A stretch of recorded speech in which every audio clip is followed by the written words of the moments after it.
Hi friends, இப்போ நம்ம Pandya stores பார்க்க போகிறோம். பாண்டிய ஸ்டோர்ஸில் நம்ம கதிர் ஒரு பக்கம், நம்ம ராஜா எப்படியாவது ஓட வைக்கணும் கிரவுண்டுக்கு கூட்டு வந்தால் என்னால் முடியல, எனக்கு டயர்டாக இருக்குன்னு சொல்லுது.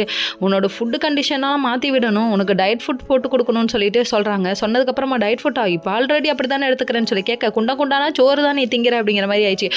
சோறு தான் முக்கியம், பச்சிக்கும் இல்லை எனக்கும் அப்படின்னு சொல்லிட்டு வேறு மாதிரி இவங்க டைலாக் அடிக்க. அதுக்கப்புறம் என்னப்பா ஒரு கண்ணில் எண்ணெயும் ஒரு கண்ணில் நெய்யும் சொல்லுவாங்களே, அந்த மாதிரி நீ ஒரு கண்ணில் உங்க வந்து பசியும் இன்னொரு கண்ணில் உன் லட்சியமும் வச்சிருக்கே, இது நியாயமானு சொல்லிட்டு கேள்வி கேட்குறாரு. கடைசியில் பார்த்தா உன் லட்சியத்துக்காக நான் உன் சொத்தை விட்டுதாம்மா ஆகணும், ரொம்ப தப்புமா அப்படின்ட்டாங்க. கடைசியில் பட்னி கிடக்க சொல்கிறானே அப்படிங்கிற மாதிரி ஊன்னு அழுக ஆரம்பிச்சிட்டாங்க. அதுக்கப்புறம் ஜாலியாக என்ஜாய் பண்ணி இவங்க பேசுறது என்ன, விளாட்றது என்ன, அடிச்சுக்கிறது என்ன. டே நீங்கள் அடிச்சுக்கிட்டது தானடா, அதிகம் என்னைக்கிடா விளாண்டுருக்கீங்க, கிண்டல் பண்ணி விளாட்றாங்களாமா. இதை ஓரக்கண்ணால் பார்க்குறான். யாருன்னு பார்க்குறீங்களா, நம்ம பக்கத்து வீட்டு பையன் குமார். இவர் அங்கே நின்று மறைஞ்சிருந்து பார்க்குறத பார்க்கணுமே, தம்பி எதுக்குப்பா இப்படி பார்க்குற.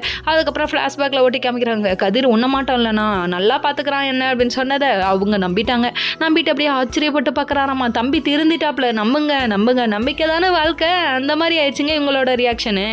அதுக்கப்புறம் நம்ம அது குமார் தம்பி வீட்டுக்கு வர, குமார் தம்பி நினச்சி வீட்டில் எல்லாருமே கவலைப்படுறாங்களாமா. உடனே என்ன பண்ணுறதுன்னு தெரியாமல் ஒவ்வொன்றா அழுக ஆரம்பிச்சிட்டாங்க. எப்படியாவது சுகன்யாட்ட சொல்லி நம்ம ராஜு வர வச்சு பேசணுங்கிறதுக்காக சுகன்யாட்ட சொல்லி விடுறாங்க. சுகன்யா இங்கே வந்து நின்றுட்டு உன் வீட்டை பற்றி உனக்கு கவலை இல்லையான்னு சொல்லிட்டு கண்ணா பெண்ணான்னு கேட்க ஆரம்பிச்சாங்க.